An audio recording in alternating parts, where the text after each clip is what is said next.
பண்ணிருக்காரு படத்துல. படம் சம கொலை மாஸ் பண்ணியிருக்காரு. படம் சூப்பரா இருக்கு. இன்ட்ரோல் பிளாக்காக தான் படமே. நாங்கள் இப்போ இந்த படம் எனக்கு இன்ட்ரோல் பிளாக் தான் பயங்கரமா போச்சு. பாஷாக்கு அப்புறம் இது மாதிரி ஒரு இன்ட்ரோல் பிளாக் நாங்கள் பார்த்ததே இல்லை. செம்ம இன்ட்ரோல் பிளாக் இந்த படம்.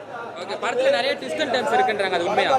சார் ஒவ்வொருத்தரும் ஒன்று பிடிக்கும். நான் இன்னும் 2வது தடவை 3வது தடவை வரும்போது தான் சார் ஒன்று பார்ப்பேன். இந்த படம் இப்போ பார்த்தது வந்து தலைவரை மாத்திரம் தான் ஸ்க்ரீனில் பார்த்தோம். அதில் இன்ட்ரோல் பிளாக்கே எனக்கு பயங்கரமாக இருக்கு. கத்தி கத்தி தொண்டை போச்சு. இப்போ ஒரு சில பேர்லாம் வந்து சொல்றாங்க தலைவருக்கு 75 வயசு ஆயிடுச்சு, எதுக்கு அதுக்கப்புறம் நடிச்சுக்கிட்டு அவர் வந்து பணத்துக்காக நடிக்கலைங்க.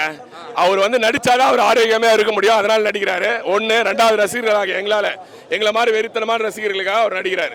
அவ்வளவுதான். நான் எங்களுக்கு நீங்க என்ன சொல்ல விரும்புறீங்க தலைவர் இப்படி பேசுறவங்களுக்கு? அவங்களுக்கு நாங்களாம் கண்டுக்கிறதே இல்லைங்க. நாயின்றது கொலைச்சின்னு தான் இருக்கும். அதுக்கு அதை போய் நாங்கள் பார்க்கணும். நாங்கள் எங்கள் வேலையை பார்க்குறோம்.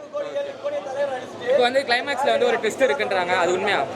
கிளைமேக்ஸ்ல ட்விஸ்ட் இல்லை. இன்ட்ரோலே ஃபர்ஸ்ட் ட்விஸ்ட் வச்சாங்க. கிளைமேக்ஸ்ல ஒன்றும் எனக்கு பெருசா ட்விஸ்ட் தெரியல. நல்லா இருக்கு. கிளைமேக்ஸ் நல்லா முடிச்சிருக்காங்க.